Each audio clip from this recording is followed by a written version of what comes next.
بسم اللہ الرحمن الرحیم۔ السلام علیکم ناظرین، آج ہم قوم عاد کے بارے میں جانیں گے۔ قوم عاد کون تھی؟ اللہ تعالیٰ نے قوم عاد کی اصلاح کے لیے کون سے نبی کو ان کے پاس بھیجا اور کس طرح کا عذاب ان پر نازل ہوا، اس بارے میں جاننے کے لیے آپ سب سے میری درخواست ہے کہ اس ویڈیو کو آخر تک لازمی۔ عاد ایک عرب اور طاقتور قوم تھی جو جزیرۃ العرب کے جو لوگ میں زندگی گزارتی تھی۔ یہ عاد بن اوس کی اولاد تھی اور اپنے قبیلے کا نام اپنے اجداد کے نام پر رکھا تھا۔ اس قوم والوں کے جسم صحت مند تھے اور ان کے پاس بہت زیادہ نعمتیں تھیں۔ اللہ تعالیٰ نے انہیں توحید کی دعوت دینے کے لیے ان کے پاس حضرت ہود علیہ السلام کو بھیجا۔ اس قوم کے اکثر لوگوں نے حضرت ہود علیہ السلام کی دعوت کو قبول نہیں کیا اور عذاب الہی میں گرفتار ہوئے۔ قرآن کریم نے قوم عاد کی مختلف آیات بیان کی ہیں جو یہ ہیں: سورہ کاف کی آیت 21-26، سورہ اعراف کی آیت 74، سورہ زاریات کی آیت 46، سورہ ہود کی آیت 50، سورہ مؤمنون کی آیت 31 اور سورہ قمر کی آیت 20، سورۃ الحاقہ کی آیت 7 اور سورہ فجر کی آیت 8، سورہ سبا کی آیت 15 اور سورۃ الشعراء کی آیت 130۔ قوم عاد بن نوس بن ارم بن سام بن نوح کے فرزند جنہوں نے اپنے قبیلے کا نام اپنے اجداد کے نام پر رکھا تھا۔ قرآن کریم کے مطابق قوم عاد قوم نوح کے بعد تھی۔ قرآن کریم میں اس کے لیے ہاتھ اولا کی تعبیر بھی استعمال ہوئی ہے۔ ترجمہ اور یہی ہے جس نے پہلی قوم عاد کو ہلاک کیا۔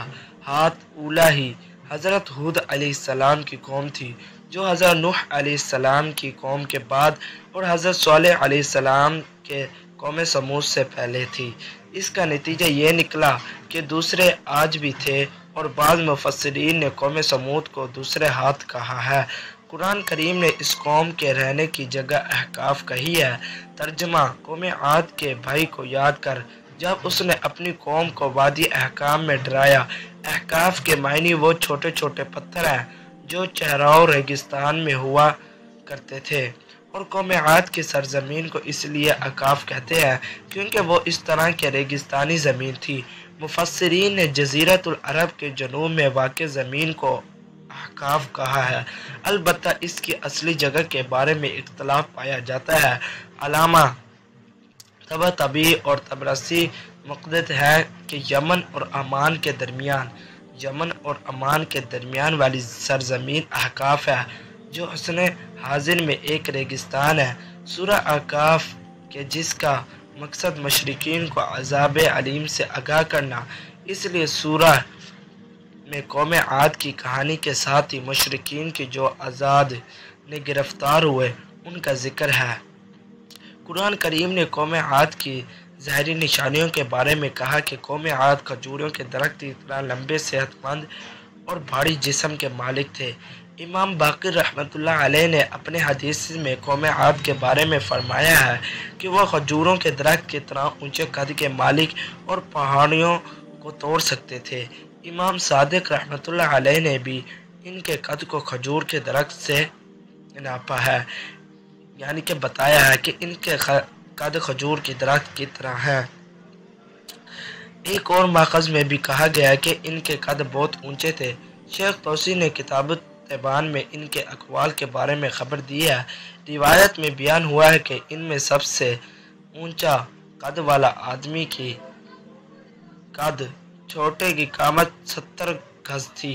سب سے اونچے قد والے کی قد کی لمبائی 70 گز تھی، اور مطالب میں بھی اختلاف پایا جاتا ہے۔ مثال کے طور پر ایک قول کے مطابق یہ 12 گز یا تقریباً 6 میٹر قد کے مالک تھے۔ بعض مفسرین کے عقیدے کے مطابق قوم عاد کے متعلق قرآن کی آج کی ظاہر سے یہ نتیجہ نکلتا ہے کہ قوم عاد کی اپنی ایک تہذیب اور اصطلاح، ان کے شہر آباد اور ان کی زمینیں کھجور کے درختوں باغوں سے بڑے ہوئے تھے۔ سورہ فجر کی آیت 8 میں ان کے ایک شہر کے بارے میں آیا ہے۔ ترجمہ: اسی سرزمین میں اس جیسا شہر نہیں بنایا گیا قوم عاد کھجور کے درختوں کے مالک اور کھیتی باڑی کرنے والے تھے اور انہوں نے اپنے لیے پتھروں سے مضبوط گھر بنائے ہوئے تھے۔ قوم عاد معتاد خداؤں کی پرستش کرتے تھے۔ وہ اپنی مشغولیت کے لیے ہر جگہ پر اپنے الگ بت بنا لیتے تھے، پانی ذخیرہ کرنے کے لیے سردار بنے اور اس امید پر کہ ہمیشہ اس دنیا میں رہنا ہے۔ حضرت ہود علیہ السلام ان کی اجازت کے لیے مبعوث ہوئے۔ قرآن مجید میں ان کے بارے میں بیان ہے کہ حضرت ہود علیہ السلام قوم عاد سے تھے کہ ممکن ہے کہ قوم عاد کے لیے حضرت ہود کے علاوہ وہ دوسرے پیغمبر بھی آئے جو حضرت ہود علیہ السلام سے پہلے اور حضرت نوح علیہ السلام کے بعد مبعوث ہوئے ہوں، لیکن قرآن کریم نے ان کے نام ذکر نہ کیے ہوں۔ لیکن آج کی ترتیب اس امکان کے ساتھ مساج نہیں ہے۔ مفسرین معتقد ہیں کہ صحیح نتیجہ نکالا جا سکتا ہے کہ قوم عاد 3 خصوصیات کے حامل تھے: آیت الہی کا انکار، پیغمبروں کی نافرمانی اور جابر حکمران کی اطاعت کرنا۔ فی الواقع وہ ہر جابر اور سخت گردی کی پیروی کرتے تھے اور ان کے فرمان پر عمل کرتے تھے، اور اسی چیز نے ان کو حضرت ہود علیہ السلام کی پیروی اور اطاعت سے روک لیا۔ اللہ تعالی نے سورہ ہود میں قوم عاد کی توصیف اس طرح سے کی ہے، یعنی ان 3 بڑی خصلتوں کی وجہ سے اس دنیا اور قیامت میں لعنت ان کے شامل حال ہوئی اور خدا کی رحمت سے دور ہوئے۔ اس لعنت کے معنی وہی عذاب تھا جس نے ان کے اس قدر پیچھا کیا کہ آخر میں ان کو غرق کر دیا۔ قرآن کریم نے متعدد آیات کے ذیل میں حضرت ہود علیہ السلام اور قوم عاد کے درمیان کی گئی گفتگو کو نقل کیا ہے۔ قوم عاد کی خشک سالی کا سامنا ہوا اور کافی مدت تک بارش نہ آئی۔ حضرت ہود علیہ السلام نے ان کو وعدہ کیا کہ اگر توبہ کرے گے تو کچھ پتہ ختم ہو جائے، بارش آ جائے، اور حتیٰ کہ ان کی نعمت میں بھی اضافہ ہو گیا۔ اس کے باوجود قوم نے حضرت ہود علیہ السلام کی دعوت کو قبول نہ کیا، یہاں تک کہ آسمان تک بادل چھا گئے۔ قوم عاد کے لوگ کہنے لگے کہ اس سے ہمارے لیے مفید بارش برسے گی، مگر حضرت ہود علیہ السلام نے ان سے کہا کہ یہ بادل رحمت کے نہیں بلکہ غضب کے ہیں، مگر انہوں نے حضرت ہود علیہ السلام کی بات نہیں مانی۔ کچھ دیر بعد حضرت ہود علیہ السلام کا کہنا سچائی میں بدلنے لگا تھا۔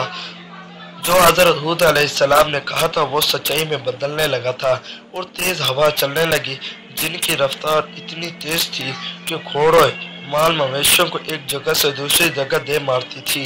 7 دن رات یہ تیز ہوائیں چلتی رہی اور دوران ریت کا طوفان اٹھا اور تمام مکانوں اور انسانوں کو غرق ہلاک کر دیا۔ سب لوگوں ہلاک ہو گئے سے حضرت ہود علیہ السلام اور چند اصحاب جنہوں نے امن کی جگہ پناہ لی تھی بچ گئے۔ اس واقعے کے بعد حضرت ہود علیہ السلام سرزمین حضرت موت چلے گئے اور وہاں باقی عمر گزاری۔ اس واقعے کی تاریخ کے بارے میں معاہدین کے اتفاق ہے کہ یہ واقعہ شوال کے مہینے میں رونما ہوا، البتہ اس کے دن کے بارے میں اختلاف ہے کہ کس دن رونما ہوا۔ بعض نے پہلی شوال، بعض نے 3 شوال ذکر کیا۔ جنہوں نے پہلی شوال اختیار کیا ہے وہ شوال کے پہلے ہفتے کو برد الجزور کہتے ہیں۔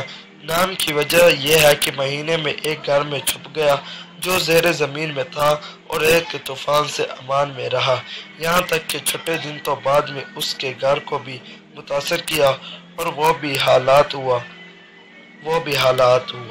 معزز ناظرین، آج کی یہ ویڈیو اچھی لگی ہو تو ہمارے چینل کو ضرور سبسکرائب کریں اور اپنی رائے کا اظہار کومنٹ میں ضرور کیجیے گا۔ اللہ حافظ۔